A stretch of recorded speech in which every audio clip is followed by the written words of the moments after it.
Hello everyone and welcome back to Durbanites FPL. This is your Game Week 5 review and Game Week 6 preview.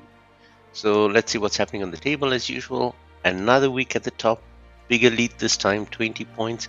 Everything to play for. Underneath that though, just 6 points between the next 3 teams, so it's all happening. And a lot of other teams now starting to creep up the table. Very good week indeed. Let's look at the player selection then. Still same 3 staples as last week, with Erling Haaland and Emil Smith-Rowe joining Mo Salah. Emil Smith-Rowe though picking up one more manager along the way, so tying Erling Haaland, he's having a good season so far. Looking at the differentiators, quite a few this week. Luis Diaz scoring massively, so did Robert Sanchez and Dean Henderson, so 2 goalkeepers in the lineup, not something we see often. James Maddison coming good for Spurs. Morgan Rogers, the youngster, starting to show for Villa now, as well as Nicholas Jackson, doing really well for Chelsea this season. And then Ezri Konsa and Trent Alexander-Arnold, the defenders, coming through to score a few points this week for their managers. Now, looking at the hits and misses, good defensive performances there thanks to the goal-scoring defenders. Myself with 32 points earning the iron wall, and then Squish, as usual, with a strong defensive performance, getting the stone wall performance. And then 2 super strikers, both with 25 plus points, with Suad and Zax, both coming through very strong on the forwards. Just one miss, which is me again. Big hot bench there with Emil Smith-Rowe and Dean Henderson sitting on it. Have to take the hit for 19 points this week. So let's move ahead and look at our best possible selection team that we had on the pitch. Quite a good one, Sanchez and Henderson featuring on the table. Gabriel, Alexander-Arnold and Konsa, goal scoring and goal assisting. Defenders taking up the back line. And then big midfield performance again this week. Diaz, Rogers, Maddison and Rowe.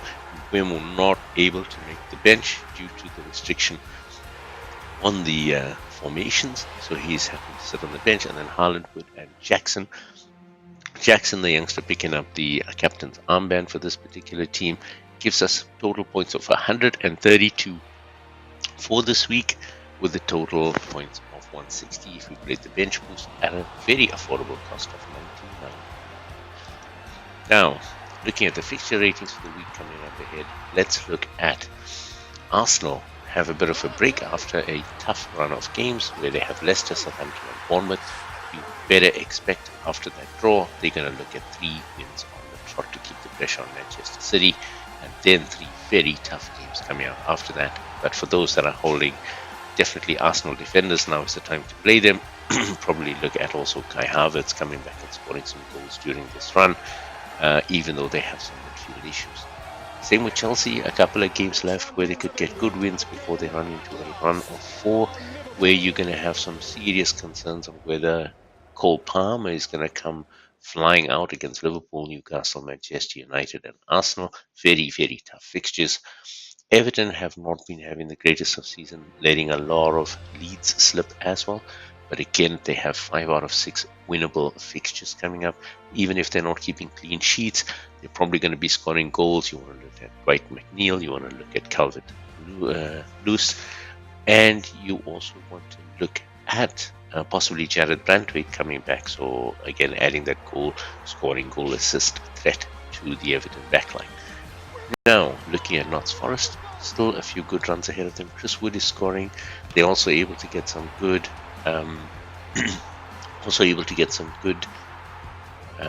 inputs from their midfielders. So you're looking at Elanga, Gibbs-White, although Gibbs-White is suspended and probably going to come in the next few weeks. Maybe he'll miss the Chelsea game. And then West Ham, who have also had a torrid start to the season, but they do have good players. So we're going to look at Kudus, Bowen, etc. Good fixtures coming up, a chance for them to get their season on track after that great transfer window. Being cautious with a lot of teams. As you can see, the league table, the league fixtures now get a bit tricky. Brighton, after their good start, now have Chelsea, Spurs, Newcastle, then just Wolves, and then Liverpool, Man City. It is a very tough time for Brighton. They could possibly do well here, but I would not recommend betting on their players. These are very, very astute teams they're coming up against. City, just one tough one against Newcastle this week, and then a great run. So start looking at how you can move those puzzle pieces to get the City players back into your lineup.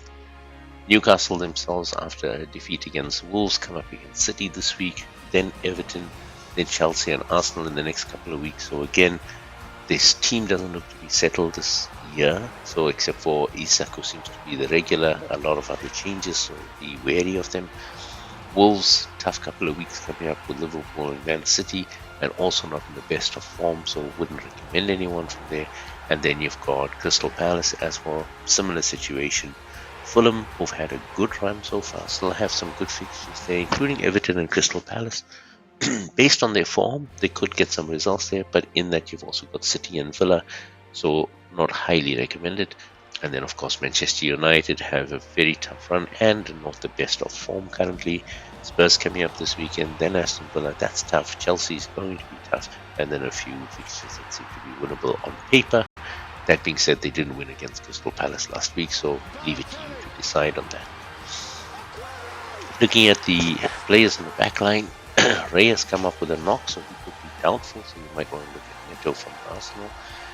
Allison is also doubtful and didn't play last week, so Kevin Gallagher might get a chance, and that's why we're recommending him for Liverpool.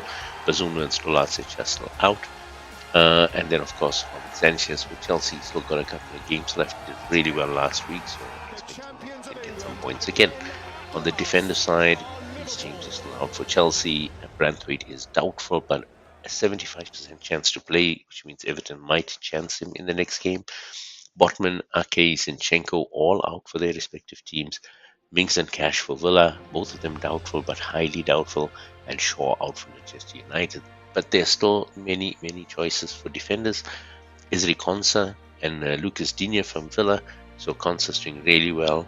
Villa haven't had many clean sheets, but he's also been doing well by scoring goals and assisting, so keep an eye on him. Trent is definitely one that I would have on my team, even though he is expensive. And then you're looking at Anthony Robinson from Fulham, who's been doing well as well, getting the goals. And then Kukure and Gusto from Chelsea, at least for another couple of weeks. They really do well with that inverted attacking flair. Then you've got the Arsenal trio is back, especially with this run of 3 games. Highly recommended to get one of these guys into your lineup if you don't have them already.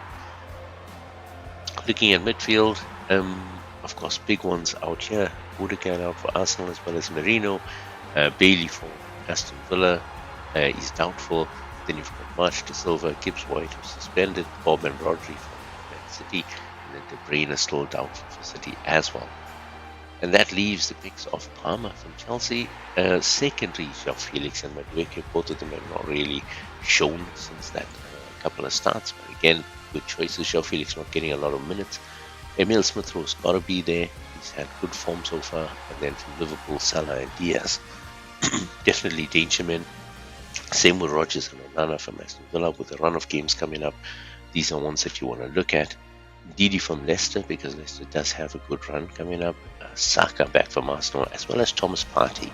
So looking at Arsenal's issues with midfielders currently, Saka's for sure going to play. I mean, he's the star there, so you want to have him for goal scoring opportunities. Thomas Partey also gets involved in the goals and assists, but with the games coming up, he's a very good defensive midfielder, always playing for Arsenal, played every minute so far of the season, so I would recommend him in there. From Notts Forest, Ilanga so far, with Gibbs White being suspended, and then West Ham through a trio of Kudus, Bowen and Souček. Definitely goals between those three. Kudus is super attacking and is sometimes played as a striker, especially with Fulkrug injured right now, so you might want to think about that for this week. And then looking at the forwards, of course, looks like the forwards are starting to get back into fitness, so just Wissa, Wilson, Jean Pedro and Richarlison out. And then we're looking at the picks for the week. Again, Calvert-Lewin is one that we want to look at because of his run of fixtures coming up. Haaland's got to be there right now based on his form, even if the fixtures are not 100% favourable.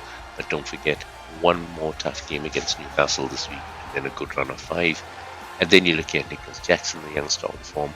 Watkins and Duran are doing the business for Villa.